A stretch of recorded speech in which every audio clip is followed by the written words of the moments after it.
আসসালামু আলাইকুম রহমতুল্লাহি ওবরকাতুহু। সম্মানিত দর্শক, রাজনীতির রং তামাশা ক্রমশ বেড়েই চলেছে। অদ্ভুত অদ্ভুত সব ঘটনা। এই রং তামাশার মধ্যে কখনো কখনো ট্র্যাজেডি আছে, আর কখনো কখনো কমেডি রয়েছে। ট্র্যাজেডি কি করে রং তামাশা হয়, এ বিষয়ে একটু না বললে ভুল বোঝাবুঝি তৈরি হবে। যখন আপনি কোনো একটা পরিস্থিতিতে আপনার একটা স্বার্থ নিয়ে কাজ করেন, বড় একটা প্ল্যান আপনি পাশ করাতে চান, এবং আপনার নিজের যে আনন্দ, প্রাপ্তির আনন্দ, আপনি কিছু একটা পেতে চান, এই কাজগুলো যখন আপনি করার জন্য একটা নিষ্ঠুর পথ অবলম্বন করেন, ঠিক সেটাই ট্র্যাজেডি হয়ে যায়। আমরা যেমন সিনেমাতে দেখি, সিনেমাতে দু ধরনের দৃশ্য থাকে। একটি হলো খুব আনন্দদায়ক দৃশ্য, আরেকটি হলো বেদনাদায়ক দৃশ্য, এবং সেগুলো দেখে আমরা কাঁদি, আর কান্না করার জন্য টাকা দিয়ে সিনেমার টিকিট কেটে আমরা সেখানে গিয়ে উপস্থিত হই। তো রাজনীতি হলো পৃথিবীর সবচেয়ে বড় নাট্যমঞ্চ, সবচেয়ে বড় সিনেমাগ্রাফি। এখানে যা কিছু ঘটে, পৃথিবীর কোনো কলম নেই এটিকে চিত্রকল্পে ফুটিয়ে তোলে। পৃথিবীর কোনো কলম নেই এই রাজনীতিতে এমন সব নির্মম ঘটনা ঘটে যেই ঘটনাগুলোকে গল্প, উপন্যাস, সাহিত্য কিংবা সিনেমাতে ফুটিয়ে তোলা সম্ভব।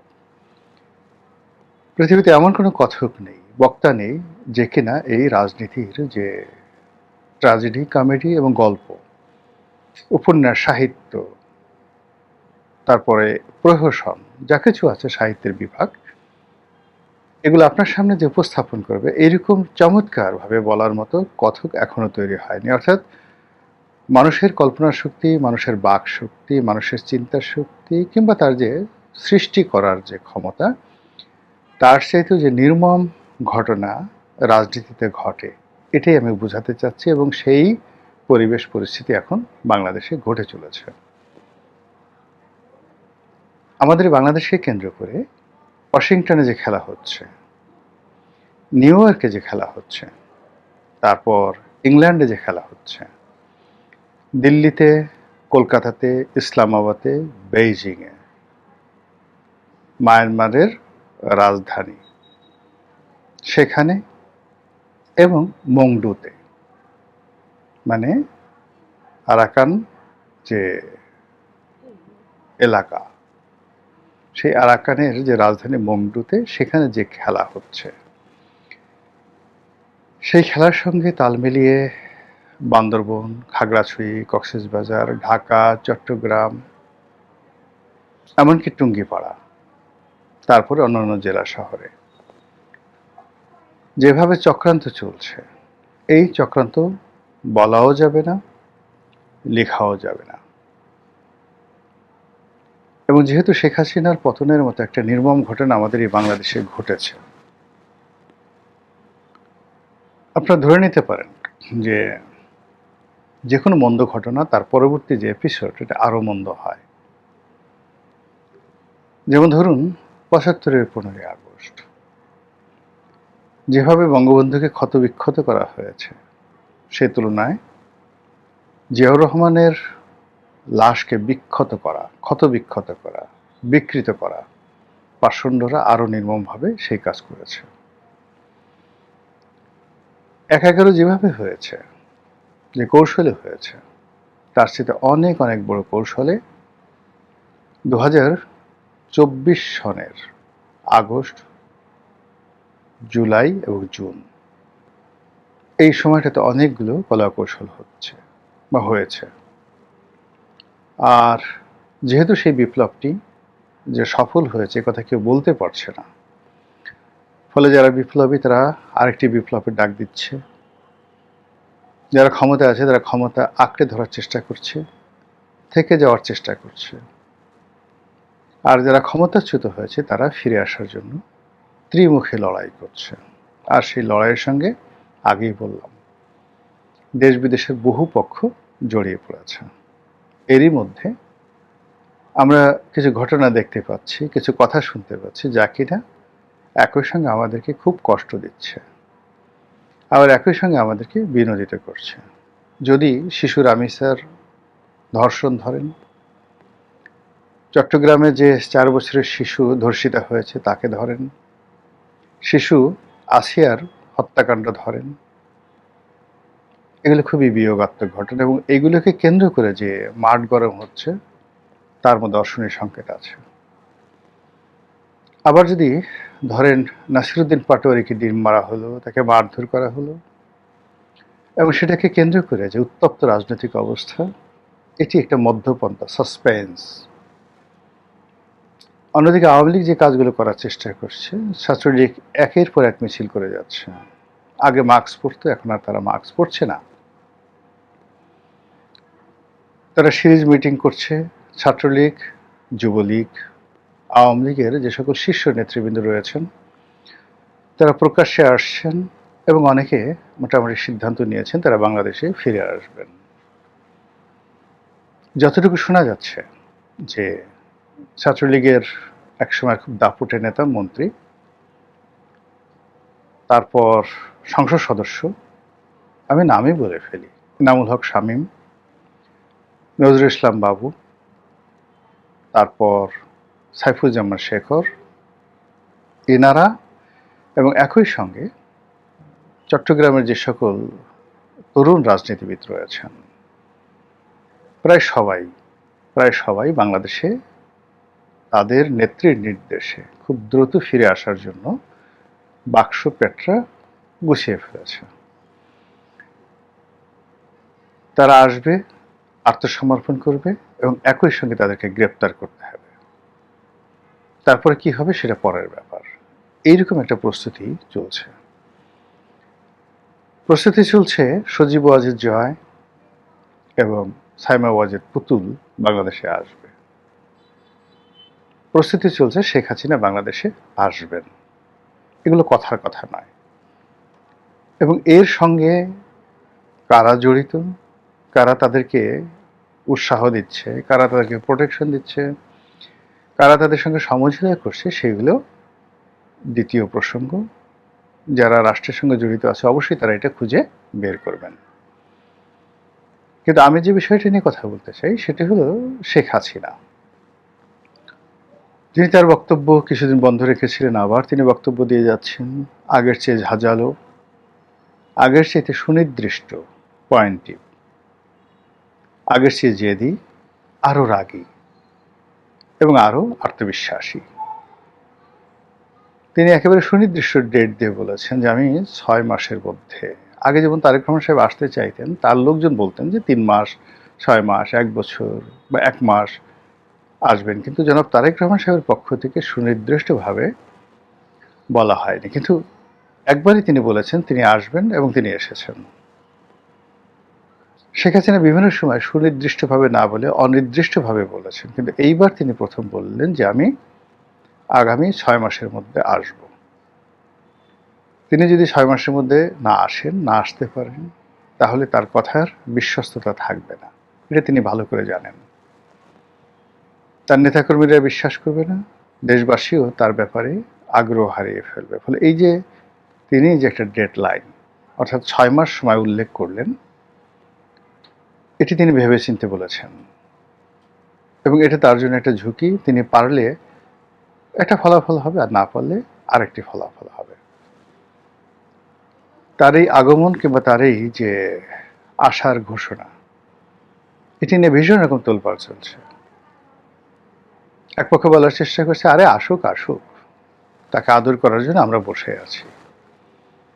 সে যেভাবে আসুক, এয়ারপোর্টে নামার সঙ্গে সঙ্গে তাকে ওইবার ছেড়ে দিয়েছি বা ওইবার আমরা তাকে বাগে পাইনি, এইবার আমরা যেহেতু তাকে বাগে পেয়েছি, বাগে পাবো, এইবার তাকে দেখায় দেব কত ধানে কত চাল। এরকম একটা পক্ষ আছে। আর এক পক্ষে বলার চেষ্টা করছে না আরে বোগাস যত সব কথাবার্তা, বললেই হলো 6 মাসের মধ্যে বাংলাদেশে আসবে। ধান গাছে কি কখনো কলা ফলে?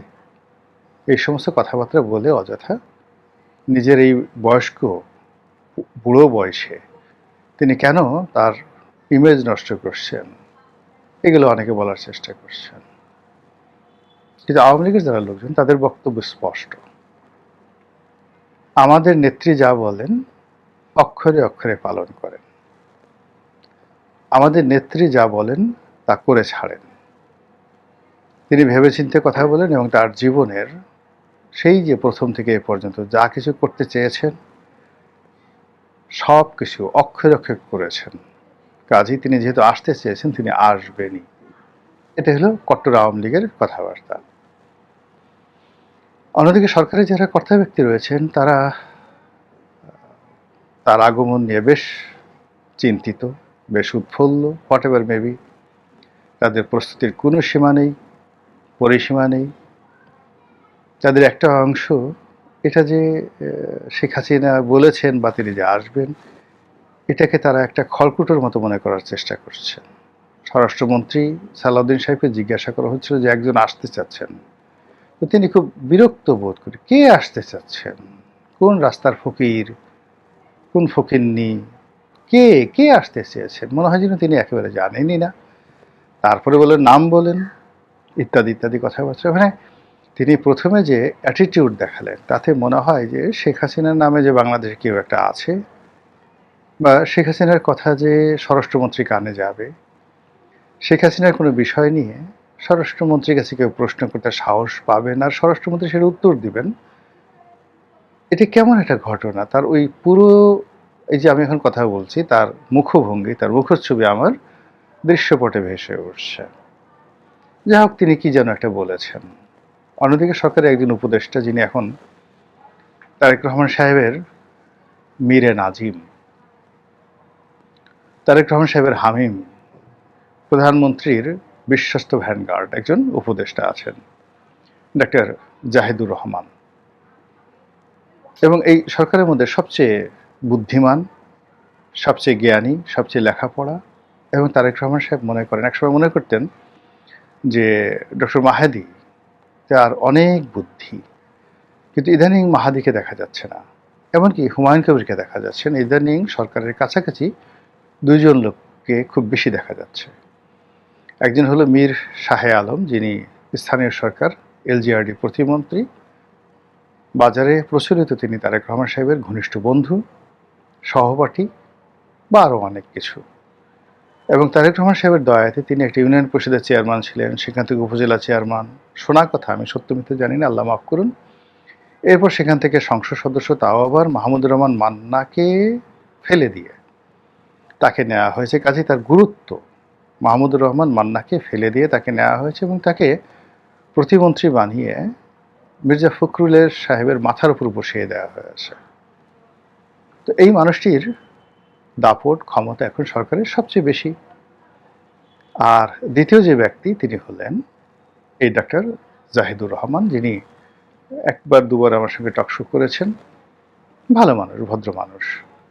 তো তিনি লেখাপড়া জানা মানুষ হিসেবেই তারেক রহমান সাহেব মনে করেন যে বিএনপির এই মুহূর্তে যদি সক্রেটিস কেউ থাকে, বিএনপির মধ্যে যদি এই মুহূর্তে এরিস্টটল কেউ থাকে, বিএনপির মধ্যে এই মুহূর্তে যদি ম্যাকিয়াভেলি কেউ থাকে, চাণক্য কেউ থাকে, তিনি জনাব ডক্টর জাহেদ। তো কাজী তার কথা তো ফেলে দেওয়া যায় না, তিনি যা বলবেন ওটা আলোচনা করতে হবে, সমালোচনা করতে হবে। তো তিনি যেটি বলেছেন যে শেখ হাসিনা যদি বাংলাদেশে আসেন তার সঙ্গে কোনো এক্সট্রা জুডিশিয়ারি অ্যাক্টিভিটিস করা হবে না, ইংরেজিতে এটি অর্থ। আমরা এক্সট্রা জুডিশিয়াল অ্যাক্টিভিটিস বলতে এক্সট্রা জুডিশিয়াল কিলিং, যেটাকে ক্রসফায়ার বলা হয়, এক্সট্রা জুডিশিয়াল অ্যাক্টিভিটিস বলতে আমরা বুঝি জনগণের হাতে ছেড়ে দেওয়া পিটানোর জন্য, পিটিয়ে মেরে ফেল, গলায় পালা দিয়ে ওর জিব্বাটা টেনে ছিঁড়ে ফেল, ওর চুল টেনে টেনে ছিঁড়ে ফেল, ওকে গুঁতো দে, সুড়সুড়ি দিয়ে হাসতে হাসতেও মরে যাক। এমন সময় এরকম অনেক ঘটনা আমরা আদিকালে হীরক রাজার দেশে দেখেছি, যে পছন্দের মানুষটিকে ফেলে দেওয়া হয় কুমিরের কাছে, হাঙ্গরের মানে যেটা জলাধার আছে সে যেখানে অসংখ্য হাঙ্গর, সেখানে মানুষকে ফেলে দেওয়া হয়। পাগলা কুকুর দিয়ে মানুষকে কামড়ে কামড়ে মানে খাওয়ানো হয়। বাঘ সিংহ তাদের সামনে বহু মানুষকে ফেলে মানে মারা হয়েছে। তারপর মানুষকে ফেলে দেওয়া হয়েছে পাগলা হাতির সামনে, হাতি পাড়া দিয়ে মাথাটা বেলের মতো ফাটিয়ে ফেলেছে, বুকের উপর পা রেখে পাঁজর ভেঙে দিয়ে মানুষ মেরে ফেলেছে এবং লক্ষ লক্ষ হাজার হাজার মানুষ এই দৃশ্য নিজের চোখে দেখে উল্লাসিত হয়েছে। রোমে এই ঘটনা ঘটতো, প্রাচীন রোমে গ্লাডিয়েটর বানানো হতো এবং সেই দৃশ্য অর্থাৎ সেই গ্লাডিয়েটর প্রতিপক্ষের হাতে মরবে, বাঘের হাতে মরবে, এই দৃশ্য দেখার জন্য বহু মানুষ উপস্থিত। এগুলো এক্সট্রা জুডিশিয়াল কিলিংয়ের মধ্যে পড়ে বা এক্সট্রা জুডিশিয়াল অ্যাক্টিভিটিসের মধ্যে পড়ে। এর বাইরে আমাদের দেশে গুম হয়, আয়নাঘর হয়, তারপর আরও অনেক কিছু হয়, নদীর মধ্যে ফেলে দেওয়া হয়, লঞ্চ সহ ডুবিয়ে দেওয়া হয়, হয়েছে তো অতীতে। তো সেগুলো একটা এক্সট্রা জুডিশিয়াল অ্যাক্টিভিটিস। যেহেতু জনাব তারেক রহমান সাহেব ভদ্রলোকের সন্তান, সভ্য একটা দেশ থেকে 17 বছর ট্রেনিং নিয়ে এসেছেন এবং তার সাথে ডক্টর জাহিদের মতো কনফুসিয়াস, এরিস্টটল, প্লেটোর সমপর্যায়ের জ্ঞানী গুণী লোকজন আছেন। কাজে এখানে শেখ হাসিনা নিশ্চিত নির্ভাবনা আসতে পারেন। তাকে রাজকীয় সেলুট দিয়ে, তারপর সাবেক প্রধানমন্ত্রী রূপে তার প্রোটোকল রেখে, তাকে অত্যন্ত সম্মানের সাথে মর্যাদার সহকারে তাকে গ্রেপ্তার করে নিখুঁতভাবে, সুন্দরভাবে, বিশ্বাসযোগ্য, বিশ্ব যাতে অবাক হয়ে দেখে যে বাংলাদেশে ন্যায় বিচার আছে, তো এরকম বিচার হতে পারে। এবং সে কথাই ডক্টর জাহিদের মাধ্যমে আমি সেটা বুঝিয়েছি। আর এই কারণে হলো কি, শেখ হাসিনা ডক্টর জাহিদকে খুব বিশ্বাস করেছেন বা করেন, তারেক রহমান সে বিশ্বাস করেন, যেহেতু তার আশেপাশে এরকম ভদ্রলোক আছে, এরকম শক্তিশালী লোক আছে, এরকম জ্ঞানীগুণী লোক আছে, কাজেই পথ হারাবে না বাংলাদেশ। তো এই জন্যই বোধহয় শেখ হাসিনা বাংলাদেশে আসার সাহস পাচ্ছে। কিন্তু তারেক রহমান সাহেবের পাশে যদি মুরগি মিলন থাকতো, তারেক রহমান সাহেবের পাশে যদি বাস্টার্ড সেলিম থাকতো, টোকাই সাগর থাকতো, ডেভিড থাকতো, তারপরে জিশান থাকতো, জিশান বাহিনী, জিশান ডাকার শহীদ থাকতো, তাহলে হয়তো পরিস্থিতি অন্যরকম হতো এবং সেখানে শেখ হাসিনা ভুলেও বাংলাদেশে পা দিতে সাহস পেত না। তো এই যে একটা সভ্যতার জগৎ চলছে, চমৎকার সভ্যতার নিদর্শন তৈরি হচ্ছে এভরিডে, তার মধ্যে শেখ হাসিনা বাংলাদেশে আসবেন এবং আশা করি তিনিও সরকারের মতো ভদ্রতা বজায় রাখবেন। আসসালামু আলাইকুম রহমতুল্লাহি ওয়া বারাকাতুহু।